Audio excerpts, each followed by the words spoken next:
Cavassier right here. It's not a bottle, nor is it Cavassier, but... Yeah, but I like the ladies' man reference. All right. What is up, interwebs? Big Lou here, along with my darling sister, Leanne, and Matt the Cutman, on the end, as always. We just came from seeing Wonder Woman. No. Wonder Woman is the correct way to say the title of the movie. Hey, we didn't even plan that. That is the correct way to say the title of the movie. Forgive me. I'm not going to do it. I'll just replay the audio track.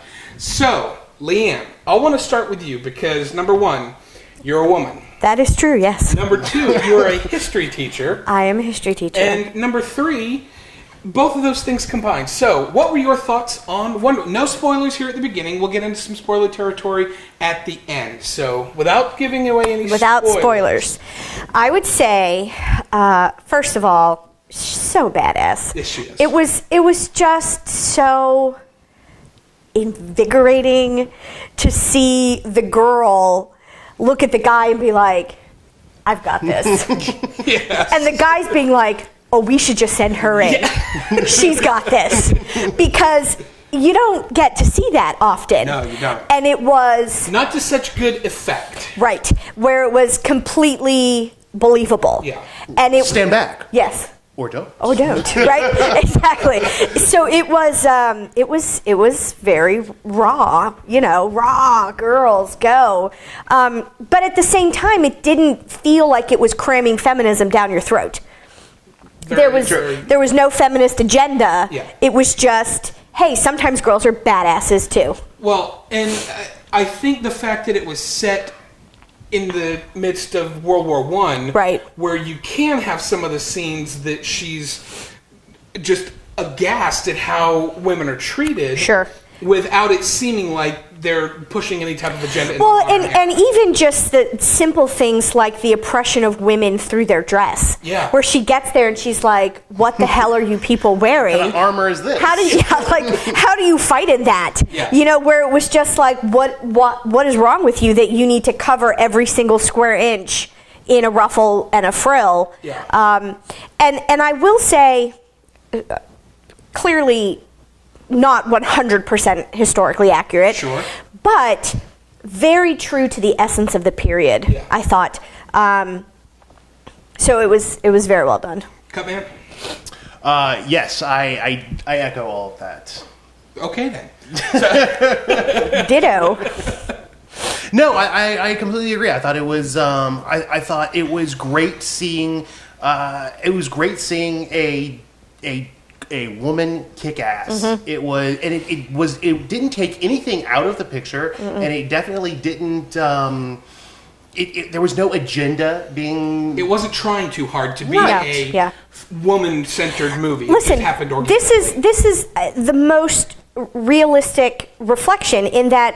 Annoying, there were little tiny children in the theater with us last night, yeah. But at one point I looked over and the 4-year-old who was sitting in his mom's lap was literally like, yeah, get him, yeah. And it's a little boy who had zero problem believing that this girl is out there kicking ass. Yeah. That makes you feel good. Yeah. It does. Yeah. And asses were kicked. Yeah. No, I absolutely agree with everything that both of you just said. And it was... the tone of the film, to me, shifted exactly when it was supposed to shift. And it wasn't like a dramatic... it was one dramatic shift, and then it was still a slow progression of going from Paradise Island and its beauty and the gorgeousness of where she grew up as a child to that loss of innocence that she ends up with at the beginning of the third act of the movie when she gets to the front. Right. And just... the stuff in London, she's like, oh, okay, this is, it's not for everyone. Yeah, exactly. Yeah. And then, just the slow realization that she has throughout the course of the film. Well, I'm sorry. Yep. And the slow, painful realization that every woman has at some point in their life that their mother was right. Yeah. and it pains you to have that moment where you go, Candy, that's now on the internet. don't worry, she's never watching it, so it's fine. But at that moment where she was like, motherfucker, my mom was right. Yeah. Yeah. Yeah. So, Well, what I noticed was I started seeing the second act through like the modern lens. Yeah. Like when she was walking over that bridge to go to their little transport, and she was seeing the casualties of war. I was seeing soldiers at Walter Reed. Right. Yeah. When she was seeing the kids on the front line who were just like begging for their lives, and the women and children that were just like wanting to go home or whatever, I was seeing like refugees. Yeah. I will say though, from the historical standpoint, they definitely played to their audience, which is to say that, was it PG-13 rated? That they are aware that 10-year-olds are going to be sitting in that movie with their parents, because it could have been just the realistic reflection of what the front should have been and what those casualties should have looked like coming into London. They definitely toned it down. Oh, they had sure. to. They had to. That was not going to be Saving Private Ryan. Saving Private Ryan. No, but even the history teacher in me was surprised at how subdued that aspect of it was. So no movie is perfect, and we have been talking quite glowingly about the film. Is there anything about this cut, man, that stands out that didn't quite work for you? I was thinking about that on the way over, and I was really trying to nitpick something, and nothing really stands out. I thought it was great. Yeah. For maybe it's because we have just set the bar so damn low. Yeah. For DC. For the DC universe, that this shot it so high into the air that it was so refreshing. Yeah. I remember on my way home, I remember thinking, this is the most refreshing superhero comic book movie since Iron Man. Yeah. Good I call. don't think it's the best since Iron Man, but I think it's the most refreshing since Iron Man. It had a message, it had purpose, it had great story, it had great acting, it had effects, it had everything that I wanted to see, and nothing took me out of it, and it was great. Yeah. The woman's perspective, I couldn't quite buy into the love story, because I think they didn't develop it quite enough from a woman's interpretation of that. Okay. And I do think to some extent that might be, again, because it's PG-13, and it might just also be that's, the comic book doesn't always delve deep into the love story. But for him, when he says to her, "I love you," I thought, really? Already? I didn't see that. It was almost like they were supposed to fall in love, and so they did, but I could have used just a little bit more of the two of them with the bonding. Yeah.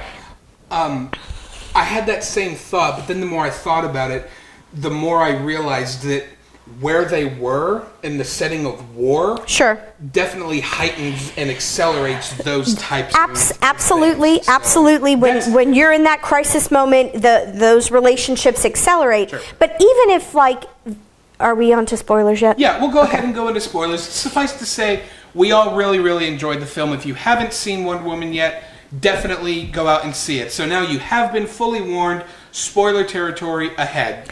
So the scene the night before they head to the front, where they make the goo eyes at each other. Should I come in? Should I not come in? Should I come in? And then he comes in, and then they just shut the door. Yeah. And it was like, we don't even get a kiss. We don't even get. I mean, did they kiss? They didn't, right? See, you don't remember. No. That's my point. That's my point. I think if they had just given us 30 more seconds of the two of them alone together, even just a gentle caress and some staring in the eyes, it would have completely sold the romance for me. That 100 years later, she's still pining for him in her laboratory. Yeah. That's all I'm saying. Yeah. Pining for Chris Pine. Yes, as most women do. Yeah. I ain't ashamed to say I got a man crush on Chris Pine. Who here doesn't? Especially coming out of that hot tub. Holy God. Anyway, so there's a lot of stuff in this movie that I really, really like. Number one, and I'm going to springboard off of what you said, is the chemistry that the two of them had. They did have very good together. chemistry. Was so good. I mean, he is just incredibly good looking and charming, and her, when she looks at Charlie, but it's not annoying. Yeah. But it's not and even when he's like acknowledging how excessively attractive he is, you don't want to punch him in the face. Come on, You still want to go, oh. Yeah, you're right. You are above average. There were a couple of scenes where she was blatantly, I'm a model. Like when she first puts on the glasses and kind of turns and does the... Hey. It's like... Right. Okay, yeah, she's a model. And then when she turns it on, when they're getting ready, when they're trying to convince Charlie to come with them, the sniper, and she goes, oh, come on, Charlie. Who's going to sing for us? Right. It's like... Right. Okay, yeah, I'll follow you anywhere. Right. So their chemistry really, really worked for me. The scene on the boat with the "Are you going to quote sleep with me?" Yes. Perfection. Yeah. That was perfection. And I had read something earlier today, and I didn't get this vibe at all, but see if either of you did. Did either of you pick up on where she was talking about when men are only needed for procreation? Did y'all take that as... I can pleasure myself, or we can pleasure each other on the island? Was that a lesbian thing, or was that... I took it as a masturbation thing. Yeah, okay, so did I, but somebody else pointed out... But it could have also... I mean, you're a whole island of women, so I could see that. In the way that they had phrased it was... yeah, okay, men are great, but it's nothing compared to when I'm getting back home. You know, that type of... or Kevin Smith, by the way. Right. Or I don't have to have you for that. Yeah. So, credit where credit is due. Kevin, we're looking at you, buddy. I will tell you one thing that took me out of it. Yeah. Remus Lupin is not the god of war. I'm sorry. I see him as Remus, but more importantly, I also see him as the douchebag king from Dragonheart. I had some interesting thoughts on that. Go ahead.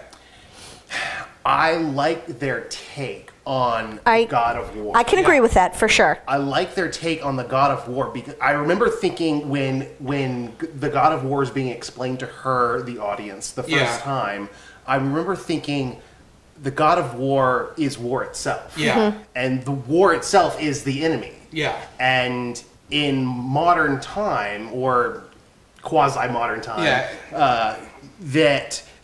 getting mankind to fight each other would be the God of War's ultimate goal. Yes, it would be. That would be his goal. Getting the Germans to fight the rest of the world, or the Russians to fight the Americans, and the West to fight the East, and all of that.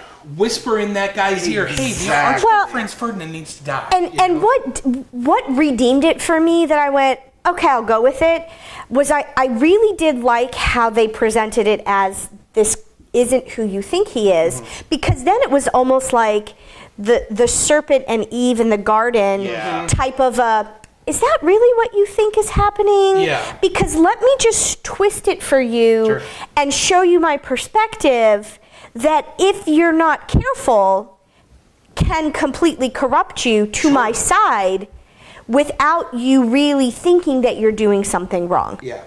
I hadn't even thought of the whole biblical. Yeah. I mean, it was a very Satan as the silver-tongued deceiver and twister of reality. It was very interesting. There were a couple of brief moments where she was in the Christ pose too. That did not go unnoticed by me.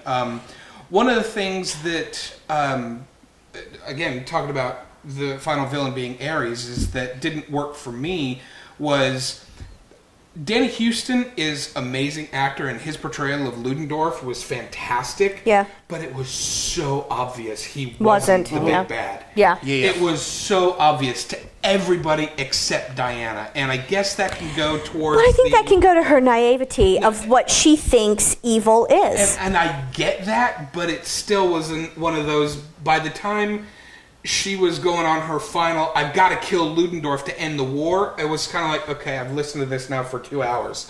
Where's the real villain now? Yeah. And was it ever explained what exactly he was?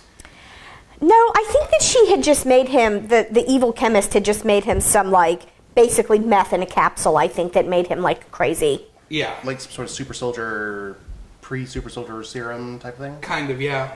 Yeah. That was another one. The effects on her with the mask she was wearing, that was cool, but I really think they could have done a whole lot more with her character. Like, had her character and Ludendorff been one and the same, and had the evil general Ludendorff be also the guy that's coming up with the poisons, I thought that would have been cool. But having them both be the same character, I think it detracted from both characters. Or having them be separate entities detracted from both characters. And I know you and I disagreed on the super slow motion fight sequences. We did disagree. The slow-mo fight was cool, and then when it would drop into the super slow-mo, it really was like, okay, once or twice in a fight, that's great, but every single time someone swings a sword, to me, and this is just my filmmaker head going here, is like, it definitely shows a rookie director that doesn't know how to direct action. And to me, it shows a director who appreciates people who almost want to throw up watching those ridiculously high speed, to the point where sometimes like Transformers was especially guilty of this, where I'm like, I don't even know what's happening, and I think I'm going to throw up. No. And like I said, I get that. A little slow-mo, slowing it down so you can see what's going on is great, but then when you slow it down even further for the impact, and then you go back into it, just, I don't know. Matthew, what do you think? It didn't take me out of it, and I for one enjoyed the slow motion, because like one of my big complaints about like Batman vs Superman is I couldn't see what was going on in the third act. Well, there's a lot of that is, it was all a blur. Too much. Well, there was way too much visual noise too in that last fight scene with Doomsday and stuff. It was all like, I totally agree. Debris and I think because the third act took place at night and things were dark, I appreciated it being slowed down. Was it employed too much? I mean, that's to each their own. Sure. It didn't bother me. I guess I'm just alone in my principles. Well, go write your song. Yes. But yeah, I mean, the other thing that I really, really loved was the symbolism of her shield, where she was standing out in front saying, "Come on, guys, get behind me. I will take the brunt of this. Don't worry, I'll protect you."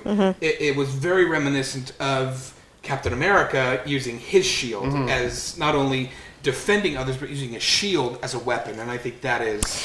One possible drawback,